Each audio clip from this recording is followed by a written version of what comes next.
మహాప్రళయం ఏర్పడింది. కల్పంలో ఒక్కసారే వస్తుంది ప్రళయం. మామూలుగా చాలా ప్రళయాలు జరుగుతాయి, చాలా ప్రళయాలు జరుగుతాయి, కానీ సంపూర్ణంగా నాశనం ఎప్పుడు కాదు. అప్పుడు ఎంత భయంకరమైనటువంటి ఉత్పాతం జరిగిందంటే సృష్టి అల్లకల్లోలం అయిపోయింది. అల్లకల్లోలం అయిపోయి భారీ శరీరం గల జంతువులన్నీ అప్పుడే నాశనం అయ్యాయి. ఆ తరువాత భారీ శరీరం గలవే నాశనం అయితే సామాన్యమైన ఎక్కడ ఉంటాయి? ఎక్కడెక్కడో ఈ ముందే ఈ విషయాలు తెలిసినటువంటి మహాజ్ఞానులు ఎవరైతే ఉంటారో వాళ్ళందరూ ఉత్తర ధ్రువ ప్రాంతానికి వెళ్ళిపోతారు. ఆ సమయంలో ఉత్తర ధ్రువము దక్షిణ ధ్రువము ఈ రెండు ఈ భూమిని సమస్థితిలో ఉండేటట్టు చేస్తాయి, బ్యాలెన్స్గా. ఎటువైపు వేస్తుందో తెలుసుకుని రెండో పక్కకి పెడుతుంటారు. అక్కడ మిగిలిన కొద్ది మంది జనాన్ని ప్రజాపతులు అభివృద్ధి చేస్తారు. మనకి పితరులు ప్రజాపతులు. ఆ పితరులు ఈ దీన్ని అభివృద్ధి పరుస్తారు. ప్రతి మన్వంతరానికి సప్తర్షులు వేరుగా ఉంటారు. అయితే మనకి స్వయంభువ మన్వంతరంలో జరిగినది మానస సృష్టి, వైవస్వత మన్వంతరంలో జరిగింది మానవ సృష్టి. ఈ స్వయంభువ మన్వంతరంలో స్వయంభువ మనువు ఏ ఏ సూచనలు చేశాడో ఆ సూచనలతోటి ఈ వైవస్వత మన్వంతరంలో ఉన్న మనువు మనుస్మృతిని రచించాడు. అంతకు వరకు ఈ సృష్టి అల్లకల్లోలం అయిపోతూ రకరకాలుగా ఆ మన్వంతరం పేరు చూస్తే చాలు ఆ మన్వంతరంలో ఏం జరిగిందో అర్థమయ్యేటట్టుగా మనకి సనాతన ఋషులు వివరించారు. ఆ రకంగాను ఈ స్వయంభూ మన్వంతరంలో అప్పుడు వచ్చినప్పుడు ఆనాడు కూడా వేదం ఉంది, కానీ అప్పుడు మనకి అందుబాటులో లేదు, శృతి రూపంలో వినిపించింది. ఎందుకు? అంతరిక్షంలో మహాజ్ఞానం ఉన్నా అది అర్థం చేసుకున్నవాడు ఉన్నప్పుడే కదా అది వెలుగులోకి వస్తుంది. అదేవిధంగా శృతి రూపంలో ఉన్నటువంటి ఆ జ్ఞానాన్ని వాడు తీసుకుని సృష్టి క్రమ వికాసం ఎలా చెందాలో, ఈ జలంతో అంతా మూయబడినప్పుడు ఎలా ఉండాలి, ఆ తర్వాత ప్రళయాలు వచ్చినప్పుడు ఎలా ఎదుర్కోవాలి దాన్ని, ఆ రకాల భూకంపాలు వచ్చినప్పుడు మనం దాన్ని ఎలా చేయాలి, ఇవన్నీ కూడా ఇది చేయడం కోసం ఈ 13వ మహాయుగంలో ఆది యోగి రుద్రుడు ఆవిర్భావం చెందాడు. రుద్ర శబ్దానికి అనేక అర్థాలు ఉన్నాయి. ఇక్కడ అర్థం ఏంటంటే సృష్టి క్రమ వికాసాన్ని అభివృద్ధి చేయడానికి వచ్చాడు కాబట్టి రు అంటే జ్ఞానము, ద్ర అంటే ప్రవాహం. ఈ జ్ఞాన ప్రవాహం ఎవరిలో అయితే ఉంటాడో వాడే జ్ఞాని. దేవతలు ఇన్ని రూపాల్లో ఉండరు. అక్కడ ఏ కార్యం జరగాలో, ఏ లక్షణంతో జరగాలో, ఏ క్రియ జరగాలో దాన్ని బట్టి నామం ఏర్పడుతుంది. అక్కడ ఎదురుగా ఒక భయంకరమైన క్రూర జంతువు వస్తే రౌద్రంగా దాని వైపు ఇది చేస్తే ఆ దాన్ని కూడా రుద్రుడు అంటారు. ఆ రకంగా అక్కడి నుంచి దూరంగా ఉన్న జంతువుని చంపడం బాణం కనిపెట్టాక వచ్చింది కాబట్టి, పినాకం అంటే బాణం కాబట్టి ఆయన్ని పినాకవసుడు అన్నారు. ఆ తర్వాత ఆనందాన్ని పంచడానికి ఈ సృష్టి క్రమ వికాసం పెరుగుతూ వచ్చింది. ఆ తర్వాత ఆహారం లభించడం మొదలయ్యింది. వీళ్ళు చిన్న చిన్న నదీ తీరాల్లోనూ వనాల్లోనూ చిన్న చిన్న కుటీరాలు ఏర్పాటు చేసుకుని ధ్యానాలు ఏర్పాటు చేసుకోవడం ప్రారంభించారు. ఆ తర్వాత ధ్యానంలో దర్శించిన దాన్ని మంత్రరాశిగా చెప్పడం ప్రారంభించారు. అదే వేదాలు అప్పుడు శృతి రూపంలో ఉంటే ఇప్పుడు ఒకళ్ళ నుంచి ఒకళ్ళకి వెళ్ళే ఇది. ఎందుకంటే పలకడం రావాలి. చాలామంది ఏమనుకుంటారంటే మాకు నేర్పకుండా వీళ్ళు ఏదో దాచేదని అనుకుంటున్నారు. దానికి పలికే పద్ధతి ఉంటుంది. ఆ ధ్వని వేదనాదము జీవన నాదం అయిపోతుంది. వేదం మన జీవితాన్ని మలిచేటటువంటి విధానంగా మారుతుంది. దానికి పలికే పద్ధతి ఉంటుంది. ఆ పలికే పద్ధతి నీకు గురువు ముఖత రావాలి తప్ప ఎవరు పడితే వాళ్ళు చదువుకోవడానికి మామూలు పుస్తకం కాదు. అది తప్పుడుగా వెళితే వేరే ఇబ్బందులు వస్తాయి. కాబట్టి ఆ రకంగా దాన్ని ఇప్పుడు ఈ రకంగా జరిగింది. అక్కడి నుంచి ఏం జరిగింది?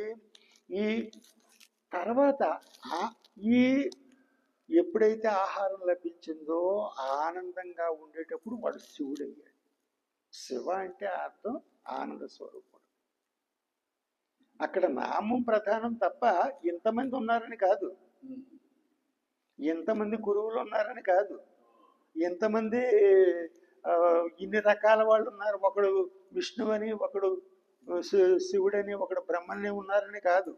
సృష్టి చేసేటప్పుడు బ్రహ్మ, దాన్ని వ్యాప్తి చేసేటప్పుడు విష్ణు, దాన్ని లయం చేసి మళ్ళీ పునర్నిర్మాణం వైపు మళ్ళించేవాడు శివుడు. అలాగా సదాశివ దశ వరకు, ఆదియోగి రుద్రుడి దశ నుంచి సదాశివ దశ వరకు అన్నిటినీ చేసి ఈ సృష్టి క్రమ వికాసానికి ఆయన సహాయపడ్డాడు. ఆ తర్వాత 15 మహాయుగంలో వీళ్ళు వేదాన్ని అందరికీ పంచడం అలవడింది. యాగాదులు ప్రారంభమయ్యాయి. ఆ తర్వాత తత్మే అన్ని వచ్చినాయి. ఆ తర్వాత ఏమైందంటే మనకి ఇలాగా ఈ ఋషులు తమ శిష్యులకి బ్రహ్మజ్ఞానం గురించి చెప్తుంటే సనక, సనంద, సనత్ కుమార, సనత్ సుజాతులు అనేటటువంటి వాళ్ళు బ్రహ్మజ్ఞానం, మహాతపస్సులు. వాళ్ళు ఒకసారి ఏదో ఆలోచన వచ్చి, మాయ ఎంతటి వాడినన్నా సరే కమ్మేస్తుంటుంది ఒక్కో సమయంలో. దాని నుంచి ఎవరు తప్పుకోలేరు. దాని నుంచి తప్పుకోవాలంటే దత్తుడే. అది ఏంటో తర్వాత చెప్తాను, ఇదే అయిన తర్వాత. ఇక అప్పుడు ఇక మనకి